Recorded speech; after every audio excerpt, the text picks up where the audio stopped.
Saudara terkasih dalam Tuhan, Shalom, selamat pagi. Kita bersyukur karena kita masih diberikan kesempatan Tuhan bertemu di minggu pertama bulan November. Kita masih dibimbing, dihiring Tuhan, bahkan diberikan kesempatan untuk melakukan tugas tanggung jawab kita di hari ini pada bulan baru tanggal 1 November. Namun sebelumnya saudaraku, mari kita berdoa. Bapa dalam kerajaan sorga, tak henti-hentinya kami mengucap syukur atas kebaikan Tuhan yang boleh terjadi dalam setiap kehidupan kami. Kami bersyukur atas kejadian hebat, perkara-perkara yang Tuhan luar biasa berikan bagi kami. Kami tetap diberikan kekuatan. Kami selalu diberikan keyakinan bahwa setiap hari akan ada rancangan dan rahasia Tuhan yang begitu luar biasa terjadi dalam kehidupan kami. Dan rahasia Tuhan itu terwujud nyatakan lewat pagi hari ini. Kami masih diberikan kesempatan nafas kehidupan untuk kami boleh melanjutkan aktivitas dan kerja tugas pelayan kami. Tuhan, namun sebelumnya kami yang siap memberi diri datang untuk bertemu tegur sapa lewat firman Tuhan pada pagi hari ini. Kami mau melandaskannya kegiatan kami dalam firman Tuhan. Tuhan kuasai hati dan pikiran kami. Kami yang membaca, merenungkan, memberitakan firman Tuhan, Tuhan berkati. Biarlah ada hikmat dan Roh Kudus Tuhan yang selalu menyertai dan membimbing memberkati kami. Oleh sebab itu Tuhan berfirmanlah, karena kami siap mendengarkan. Amin. Saudara terkasih di dalam Tuhan, pembacaan Alkitab kita hari ini terambil dari Wahyu. Wahyu pasal 2 ayat yang ke-12 hingga ayat yang ke-13. Wahyu pasal 2 ayat yang ke-12 hingga ayat yang ke-13, demikianlah firman Tuhan. Dan tuliskanlah kepada malaikat jemaat di Pergamus. Inilah firman Dia yang memakai pedang yang tajam dan bermata dua. Aku tahu di mana engkau diam, yaitu di sana, di tempat tahta iblis, dan engkau berpegang kepada namaku, dan engkau tidak menyangkal imanmu kepadaku, juga tidak pada zaman Antipas, saksiku yang setia kepadaku, yang dibunuh di hadapan kamu, di mana iblis diam. Demikianlah pembacaan Alkitab kita di pagi hari ini. Ya, saudaraku yang dikasihi oleh Tuhan, selamat pagi.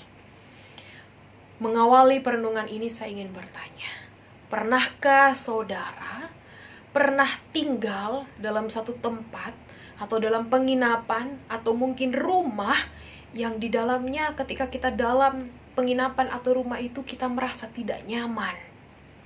Mungkin ada hal-hal yang menggoda dan tempat itu dipenuhi oleh energi negatif.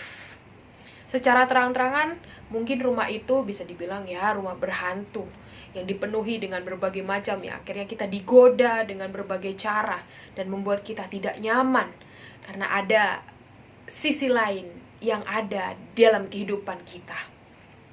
Pertanyaannya, apakah saudara ketika mengalami hal itu tetap bertinggal tempat di situ atau pindah?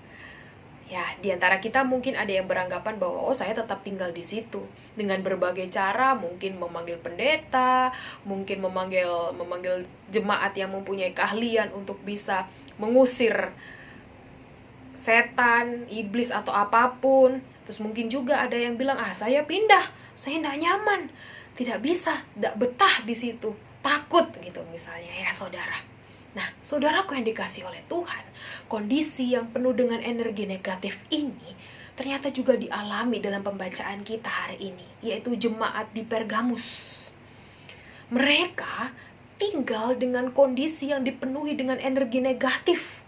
Tetapi pada pembacaan hari ini di ayat 13 kita baca tadi, mereka justru dipuji oleh Tuhan karena mereka tetap tinggal di sana. Nah, saudaraku yang dikasihi oleh Tuhan, pujian yang bagaimana yang Tuhan berikan kepada mereka? Pujian karena mereka mau tinggal di tempat yang ada tahta iblisnya. Bacaan Alkitab kita hari ini mengatakan seperti itu. Mengapa dikatakan tahta iblis? Karena Pergamus ini adalah pusat penyembahan berhala di seluruh Asia. Di sana ada kuil penyembahan untuk menyembah Sesar dan juga dewa-dewa kafir. Nah, ternyata ada orang Kristen juga yang tinggal di Pergamus.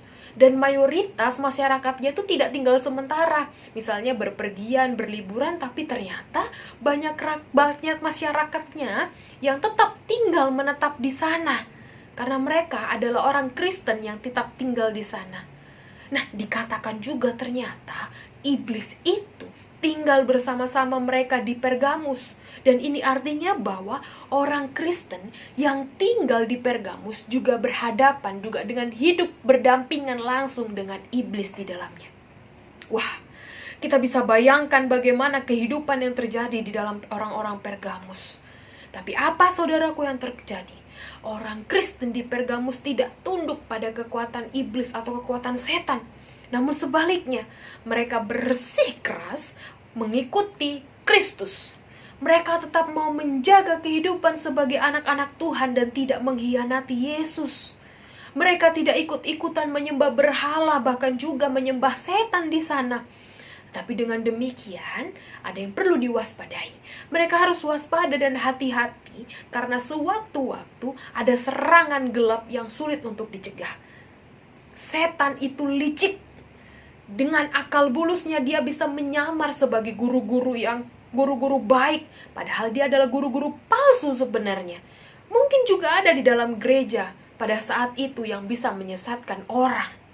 Contohnya seperti Bileam pada perjanjian lama dikatakan, saudaraku, Bileam berusaha menyesatkan orang Israel. Mereka mencobai untuk melakukan perzinahan dan kejahatan. Di sini kita bisa lihat, iblis atau setan itu tidak terang-terangan mengajak mereka untuk meninggalkan Tuhan. Memang tidak terang-terangan, ayo tinggalkan Tuhan. Tapi setan berusaha mengajak anak-anak Tuhan untuk hidup dalam dunia mereka. Setan mau menarik anak-anak yang percaya kepada Tuhan, ayo, duniaku lebih seru nih. Seperti itu. Tapi anak-anak Tuhan mau dikatakan bagaimana ketika kita tidak mau berkompromi dengan hal apapun yang ada di dunia. Tapi setan berusaha menipu daya dengan caranya yang licik supaya anak-anak Tuhan mau berkompromi dengan dunia. Setan memanjakan hawa nafsu duniawi. Hari demi hari kehidupan anak-anak Tuhan dikendalikan untuk memberontak dan melawan Tuhan. Ini yang harus kita pahami. Yang saya dan juga saudara yang harus hati-hati dan waspada dengan hal yang demikian. Saudaraku yang dikasihi oleh Tuhan, prinsip kehidupan Kristen bukanlah melarikan diri, melainkan menaklukkan. Ini yang dikatakan oleh William Barclay. Beliau mengatakan seperti itu. Jadi bagaimana maksudnya? Kita harus menjadi saksi Kristus dimanapun kita berada.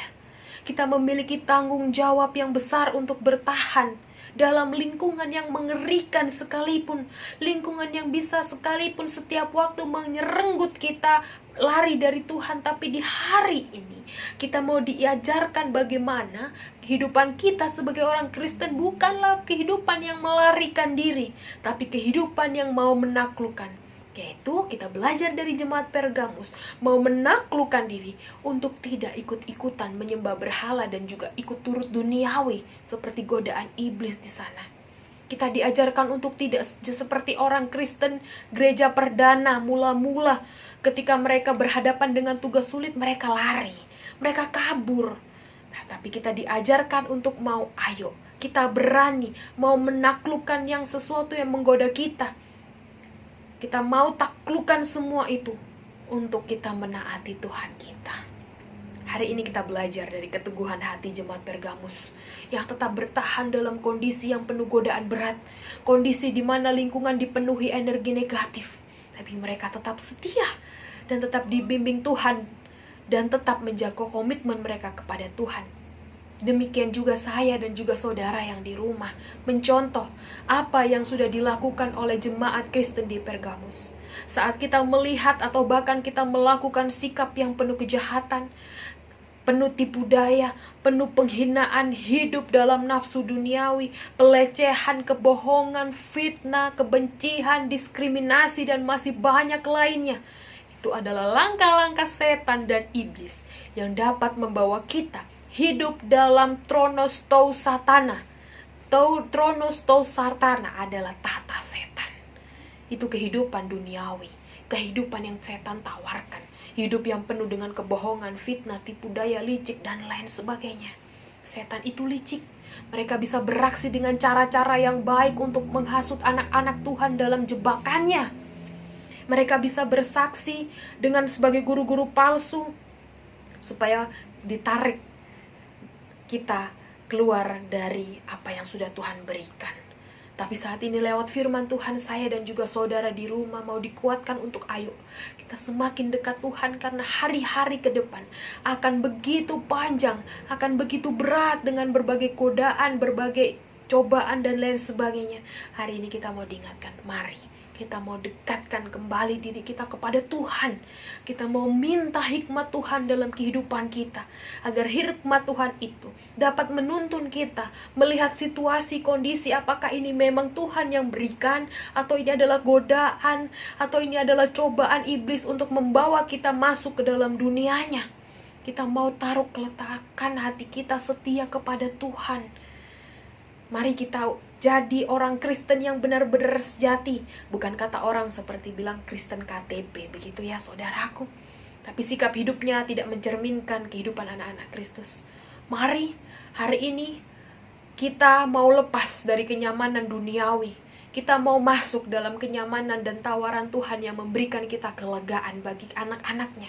Biarlah kita lewat firman Tuhan hari ini diteguhkan, diberikan hikmat Tuhan untuk dapat menjauhi segala hal yang membuat kita masuk dalam pencobaan iblis, dan kita tidak masuk dalam tronostou satana, yaitu tahta iblis tadi, tapi mendekatkan diri kepada kemuliaan Tuhan. Tuhan memberkati kita semua. Amin. Mari kita berdoa saudaraku. Bapa, kehidupan kami sangat begitu berat. Kami butuh Tuhan dalam kehidupan kami. Banyak hal yang membuat kami tertarik.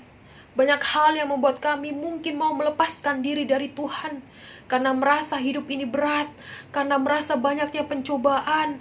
Karena merasa bahwa di luar sana lebih menggoda dan membuat kami bahagia.